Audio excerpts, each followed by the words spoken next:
along with my wife Sue, we both are sort of national coordinators for Edge Ministries for prayer and pastoral care.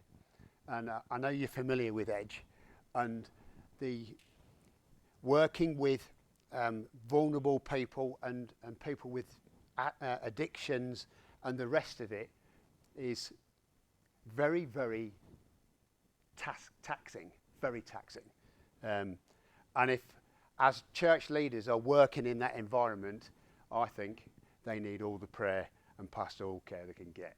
So that's one aspect of our work together. As Julian alluded to, I also represent the national movement Christian Vision for Men, and my role is as voluntary network enabler for England North, and the North starts at Milton Keynes. So I work with churches and church groups from across the denominations, because I don't do denominations. As far as I'm concerned, I'm a kingdom man, and as those words of that great song, shake up our traditions and get rid of religion and all that. Love that. So I don't do denominations, but my role is to work with church groups from across the denominations, as I say, to encourage men in particular to look their mate in the eye and tell him about his Saviour. And we've got this vision of seeing 1 million UK men come to Christ. And if we do that, or we see that, then society will change. And I don't think any of us would disagree that society needs to change. So we live just down the road in Countersthorpe, South Leicestershire, and we worship at a community church in Wigston, which is about 3 miles away from where we live. And so this morning I thought, why don't we start at the very beginning? This may be the start of a wonderful relationship. By that I mean you might have to put up with me again, because I'm only 26 minutes down the road. So I thought I'd start at the very beginning, and then at the end I'm going to share a story, if I've got time. I'm going to share a story where God really taught me a lesson. So right from the very beginning, my background is in policing. I was a police officer in Leicestershire for 30 years, and I retired in 2011. And I know you're thinking, he must have joined when he was 9. Yeah? Sort of, yeah, okay. So in my police career, I'll give you a snapshot of some of the stuff I did. I didn't spend a lot of time in uniform. I quickly went into CID, so plain clothes, and over the years I've worked in the drug squad, the vice squad, surveillance unit, general CID.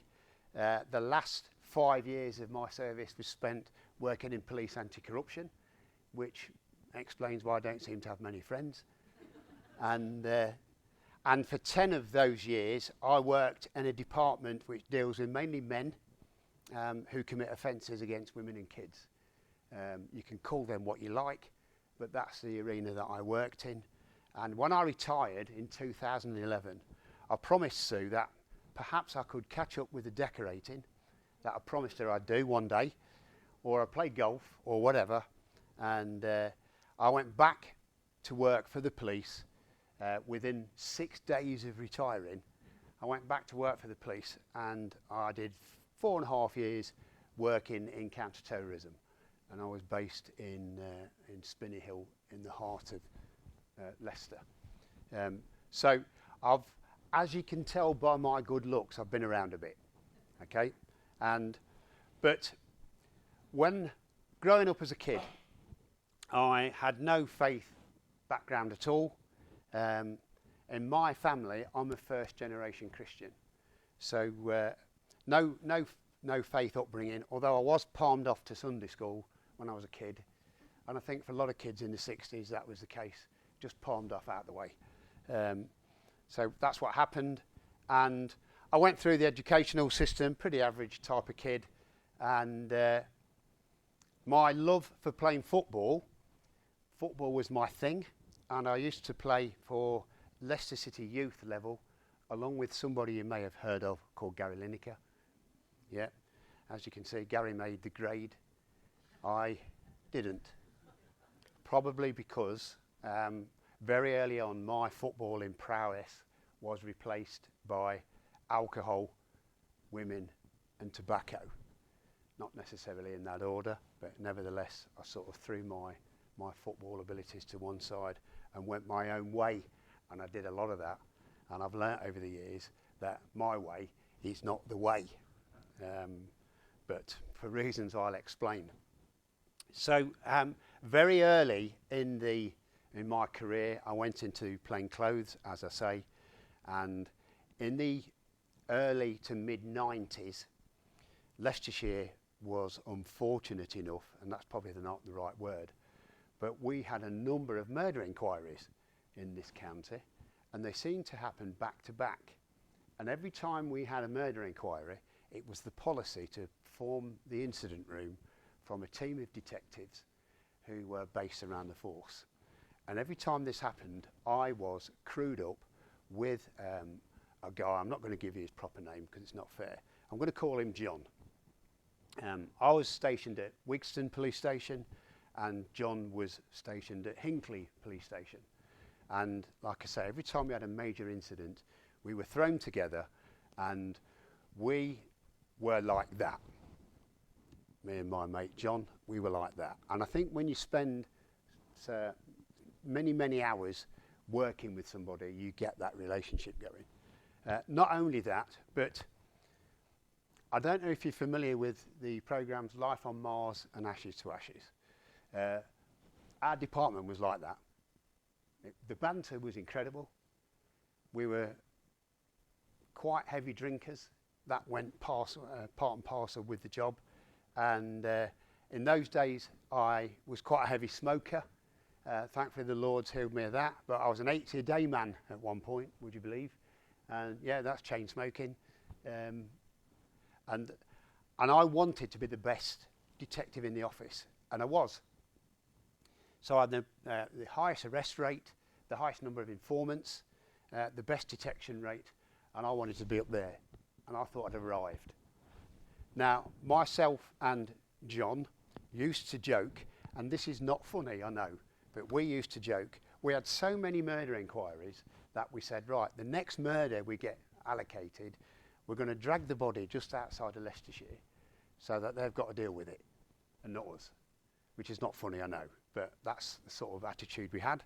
And I went to work one morning in 1995, one Saturday morning, and my detective inspector called me in, and he said, Gasky, that's what everybody calls me, so if you call me Paul later and I don't answer you, I'm not ignoring you, it's because everybody calls me Gasky, which is my surname with a Y on the end. So that's, even my grandkids call me Gasky, so there you go. I'm not responsible enough to be granddad, so that's what they call me. So, so that's what we used to joke anyway. And my inspector called me in and said, you better sit down. I said, why? He said, there's no easy way to tell you, but last night John took his own life. And he actually took his own life 100 yards across the border into Warwickshire. So our sort of puerile little gag came to fruition. And to say I didn't cope with the news of that very well is a little bit of an understatement. As I've said, me and John were like that. And yet I thought, why didn't I see it? Why didn't he say something? And then I thought, well, did he say something and I wasn't listening? And all these things were going around my head, and I didn't cope with it very well at all. They were different days. There wasn't a lot of welfare in that sense. The force has come on a bit since, but in those days there wasn't a lot of support there or counselling. And the answer to everything was, never mind, let's go and have a beer. That was the answer, which it isn't, but that's all we had. So because I couldn't cope with the way I was feeling, I became a real angry man. And there are things I could share, but I won't. I don't think I have to. but I was really angry. And I'll sum it up by saying I've had more than one fight with another police officer in a police station. So we'll leave that one there. But I was so angry and I couldn't work out why. So I couldn't sleep because of the way I felt. I felt so anxious and I couldn't sleep. So I tried to induce sleep any way I could. And if that meant having half a bottle of whiskey with my cornflakes, that's what I did. I just wanted to be away from the pain which I felt. And as the weeks and months ticked over, my behaviour was spiralling downwards. How I managed to keep my job, I don't know. My behaviour spiralled downwards. And I decided that I didn't want to be married anymore. So I walked out on my wife, Sue. I walked out, and I walked out on our two daughters, who were 9 and 7. I just wanted out. I was a frightened little boy, and I just wanted to run away. And that's the truth. So I'd got nowhere to go. So I slept in the office at times. I sometimes slept in the police station cell block, and I sofa surfed as well because I got nowhere to go. But I felt thoroughly wretched. Things were compounded by the fact that Sue, my wife, had been to an event held at De Montfort Hall called Christian Praise, which some of you may remember.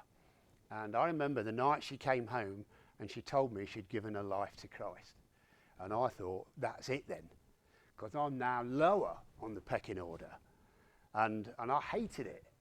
And I made my feelings quite known.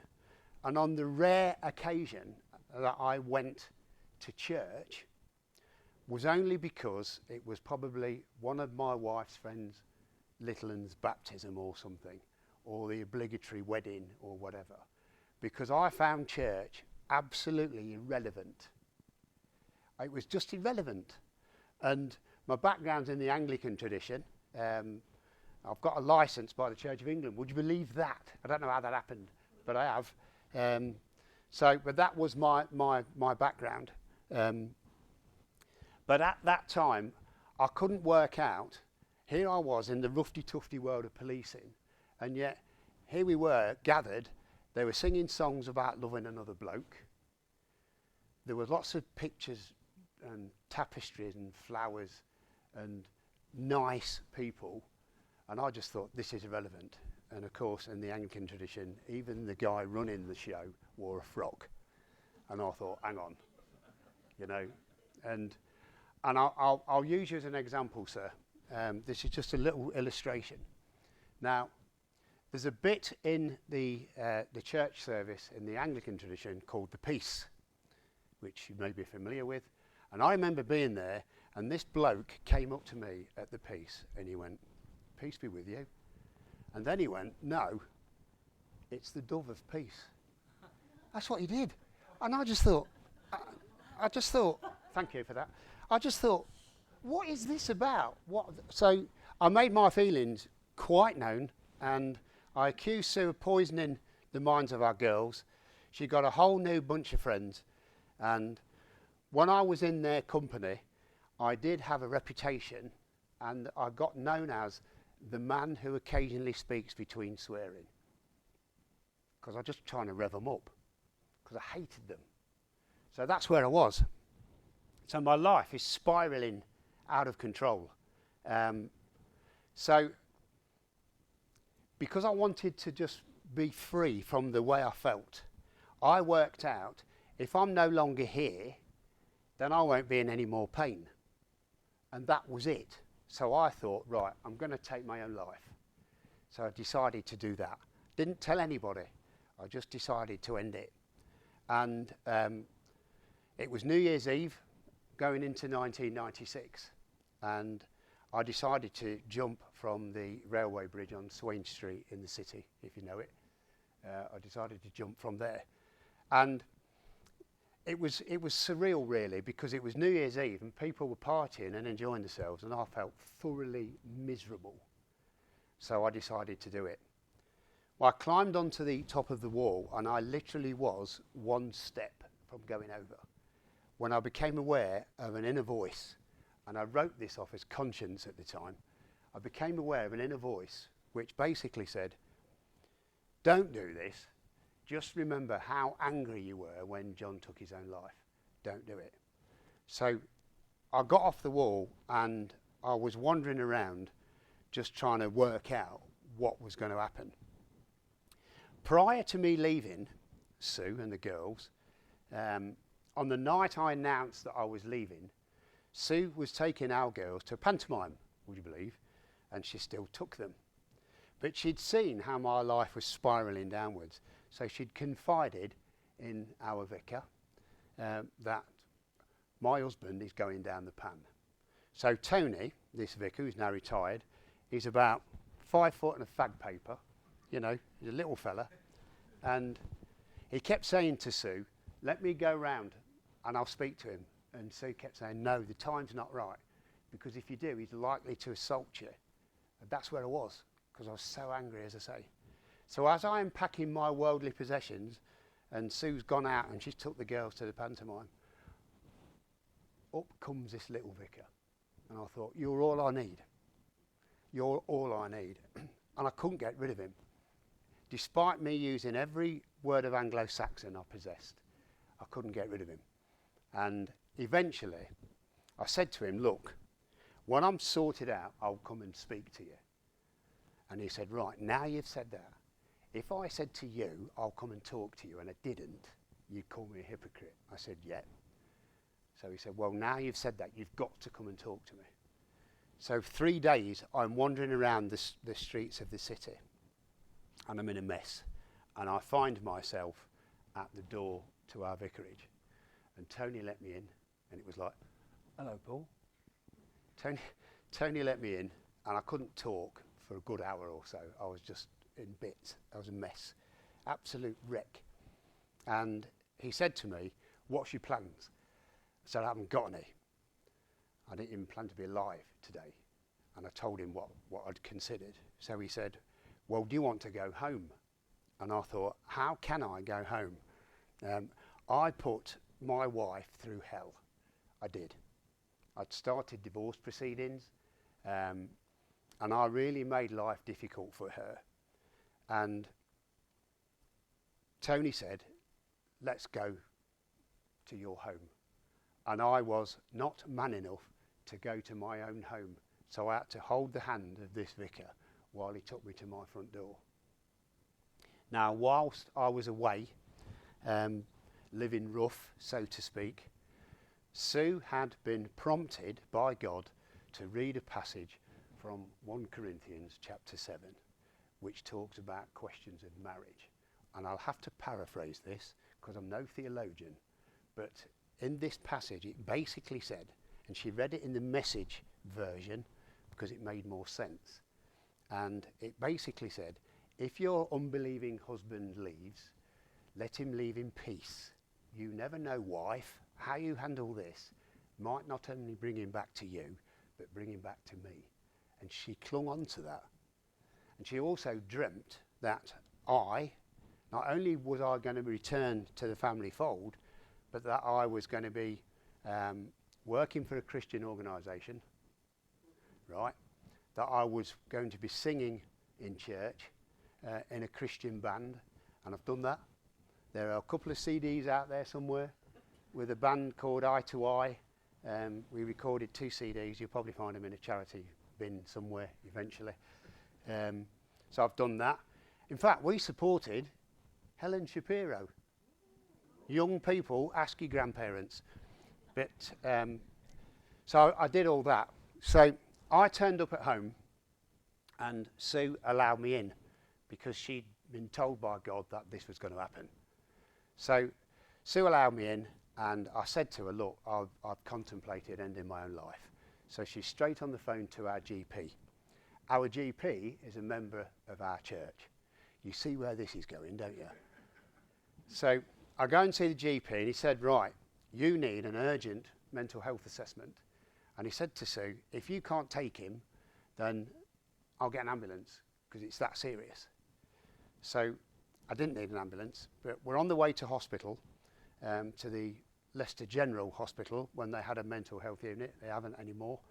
We're on the way there, and I said to Sue, I just want you to know that if they try to admit me, or they try to section me, or whatever they try to do, there's going to be a heck of a fight. Because that's where I was. I'm just telling you. And she said, we'll cross that bridge if we have to.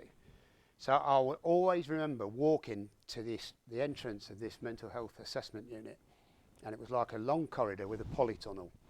And as I entered, the door opened, and this huge fella stood there. And I thought, he's a big lad. But I thought to myself, if I hit him as hard as I can, then I might be all right. Anyway, another door opened, and I think it was his twin brother. and I thought, oh, he's a big lad. And then two more doors opened, and two equally big fellas appeared, and I thought, this is not one you're going to win. So I went through this assessment, and I was diagnosed with suffering from severe clinical depression. And I wasn't admitted, thankfully. Not that I'd done anything about that, but I wasn't admitted. But I was prescribed some medication and sent home with instructions to Sue not to leave me alone until the medication kicked in. It was going to take about 2 weeks. And that's really embarrassing when you go to the toilet. But I couldn't be left alone at all. I developed telephone phobia, which sounds ridiculous, but every time the phone rang, when we had good old landlines, of course, every time the phone rang, I would run upstairs and try and hide, which sounds absolutely ridiculous, but at the time it was the most frightening thing for me. And that's because every phone call in my job was grief. That's why. So I was just a complete mess. And my psychiatrist, who I had to see once a fortnight for a year, he said to me, before I was dispatched back home, he said, if you want to save your marriage, you've got to tell your wife exactly what you've been doing. And I thought, I can't.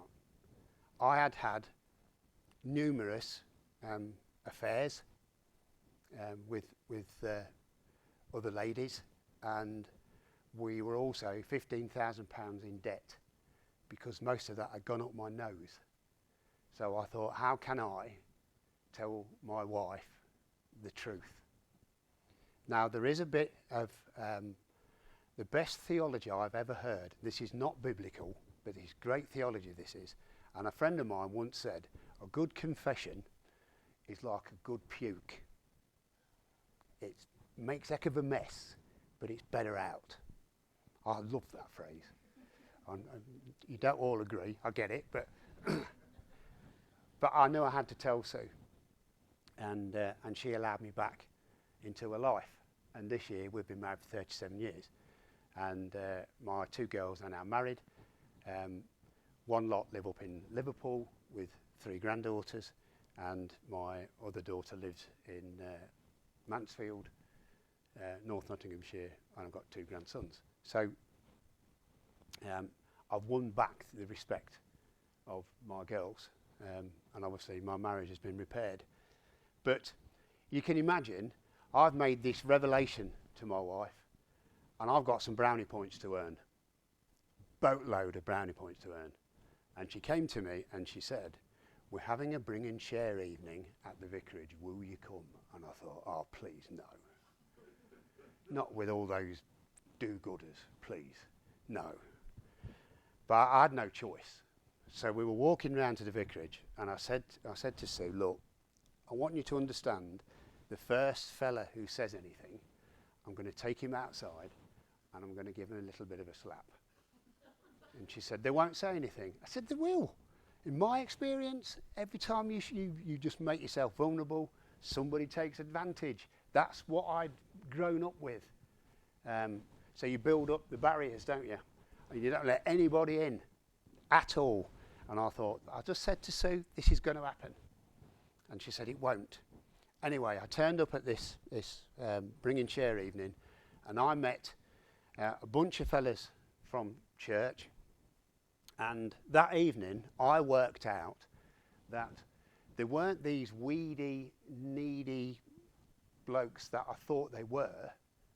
They were some of the strongest men I'd ever met. And it really changed my opinions. And all of us can learn from this. Every single one of us, myself included. Nobody judged me. They all knew, but nobody judged me or said anything. And we can all learn from that. And it really took the wind out of my sails because I was expecting it. And of course it never came. So we went home and went to bed, and I had some pleasant thoughts for a change, and I fell asleep. Now, I then had what I can only describe as my worst nightmare ever. And as I've alluded to, I've been around a bit.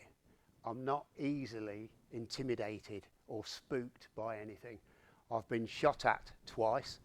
I've been stabbed twice. Not going to show you where because we're going to be eating soon, and it's not fair. But I've been around a bit. I've had my nose broken more times than I care to remember. So I'm not easily intimidated. But this was the worst nightmare ever. And in my dream, I was being pulled between two forces. On one side, it was just black, nothing. On the other side, there was a tiny speck of light, and I was being pulled between the two. Unbeknown to me, Sue was praying over me. I didn't know. I was asleep. She could see that something was not quite right because I was screaming out to be let go and thrashing about in the bed. So she's praying. And then after what seemed a titanic battle where I really believed I was going to be torn in half, the darkness let go of me.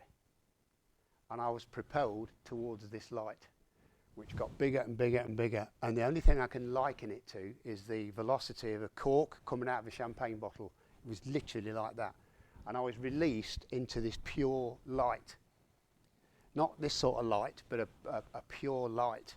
And I sat up, I woke up, and I was wet through with sweat and trying to work out what I'd just experienced. So Sue thought, now's the time to fetch a copy of the Why Jesus booklet that she'd hidden in her sewing basket downstairs. So off she goes. And I'm in the bedroom of our home, and in the corner of our bedroom, I saw a figure who held out his hands towards me and said, Paul, excuse me, Paul, just trust in me. And I knew it was Jesus. I just knew it was. Now, you'd think, being an ex-cop, I can give you a better description. Now, he's about 5'10", he's got a bit of a, I can't. It's not a cop-out, I can't.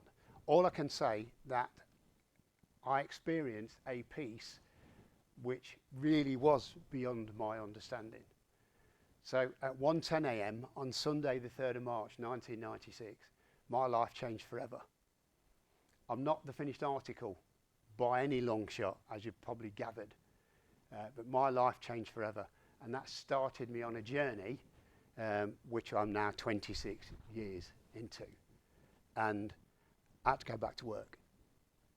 I had to go back to the CID department, where I was the top man, drink everybody under the table. I was the boy, the #1 top dog. I had to go back to that working environment. And I walked in, and to be fair to my colleagues, I could have been a little bit more subtle. Because I walked into that office and I said, fellas, whilst I've been off, I've met the risen Lord Jesus Christ. And they said, Gask, while you've been off with a mental health problem, we don't think you should be back. And I get it, because I am no shrinking violet, because I know that the Jesus I didn't want to know wanted to know me and is very much alive. So the stuff they did was quite comical thinking back, and I can only share 2 of them because some of them are not repeatable.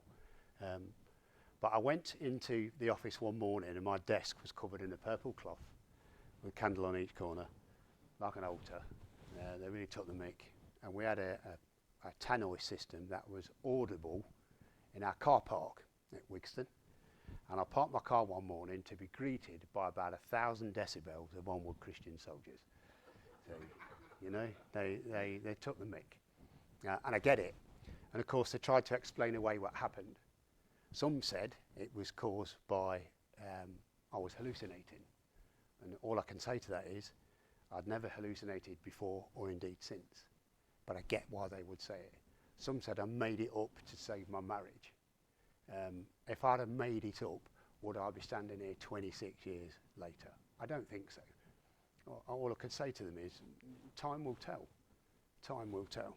Some said that it was as a result of the medication that I was on, but it never said on the prescription that a likely side effect is a visit from Christ. Didn't say that.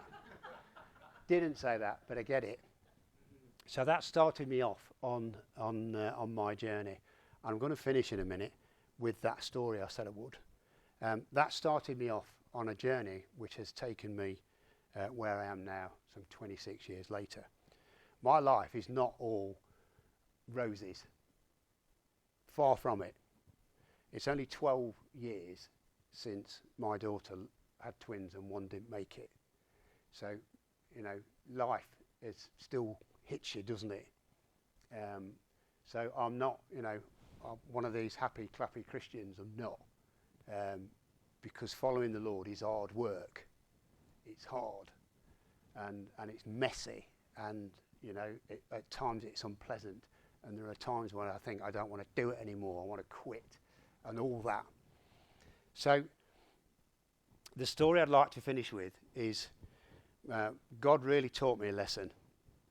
And I'm so grateful that he did. Because I think I'd reached the stage where unwillingly I'd started to get into this Christian celebrity status. You know, when you speak to 1,000 men at Liverpool Cathedral for the New Wine Men's Day, what a privilege that was, but it sort of went to my head a little bit. And when you speak at an event like Spring Harvest or Excel or whatever,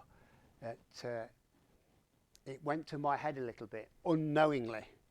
So I found myself thinking, right, when I go to this next venue, I want a little bit of a green room, and I want a little bowl of fruit, and I want some fresh flowers, and you know, all that. And I was getting into that mentality.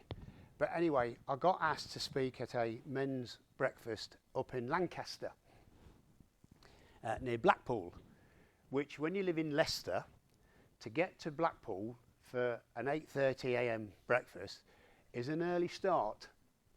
Now, I get it. Sometimes I can stay in a hotel overnight. I don't like stopping in hotels. The thought of it is appealing for some. It's not for me. I find it incredibly boring if I'm on my own. And if I'm on my own, I can drift into all sorts of stuff if I keep my eyes off God. It's dead easy to do, and I don't have to go there. So I would rather get up at 4 o'clock in the morning and drive, which is what I did. So I get to Lancaster, to where this breakfast is, and there are 6 men at this breakfast. All of them are Christians. And I had the ump. I had the ump. I can say that because I'm in my hometown and people understand when somebody from Leicester says we've got the ump. You go elsewhere and they don't get it. I had the ump. And the breakfast was not the best breakfast I've ever had. It was one little rasher of bacon in one of them little rolls you get from Aldi's. You know, the little, yeah, with due respect to Aldi. I had a raging ump now. And I thought, well, you're here, so do what you're here to do. So I shared a bit about my journey.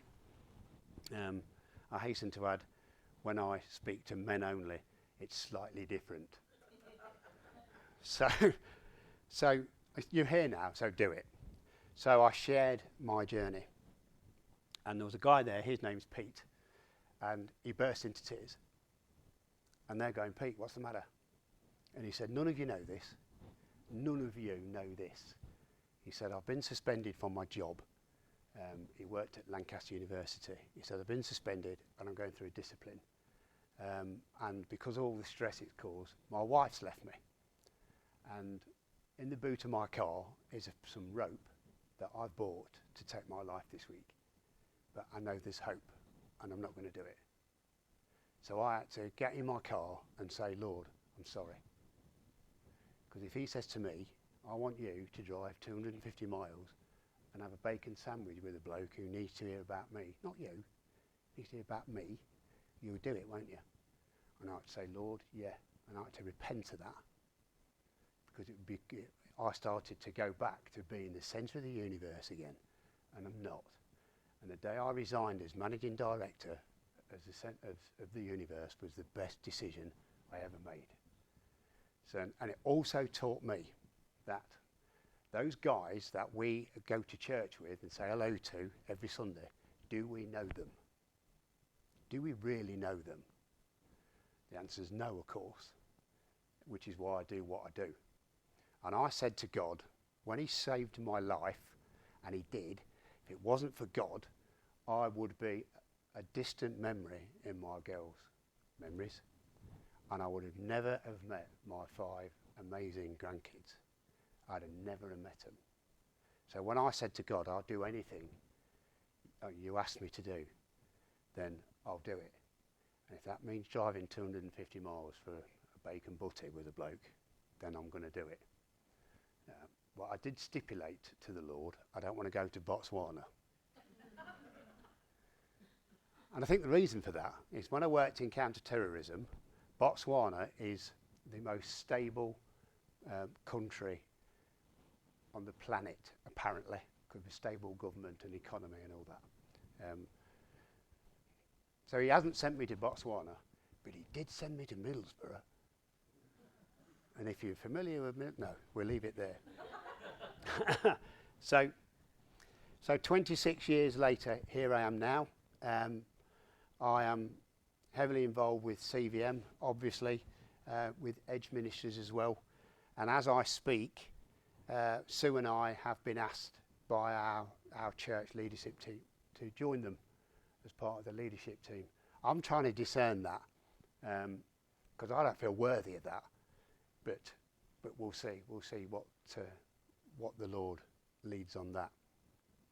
So I'm going to finish there, if that's okay. I'm going to hang around later, so if you've got any questions, then please do ask. I'll tell you the truth. And as you're aware, I've had a checkered career, and I've seen lots of things that lots of people shouldn't see. But I'm happy to take questions in a short while. Is that okay? Is that all right, folks? I could talk forever, but I won't. Is that okay? I just want to thank you again. And I want to encourage you as well. And unusually, I'm only down the road, and I want to encourage you, because if I can help, then I'll help. You know, we're all in this together. This is about the kingdom. And when my time comes and I stand before him, if I can speak, I don't want to just sneak in the back door. I want to get there and I want him to say, you had a go for me. Because I'm going to have a go. I'm going to have a go because all my mates and everybody that I know, I don't want them, come the day, to say to me, why didn't you tell me? Because I can say I did. That's what I want. So again, thank you for your patience and again for the privilege of me being here, and be encouraged, and let's get on with the job and crack on, as they say.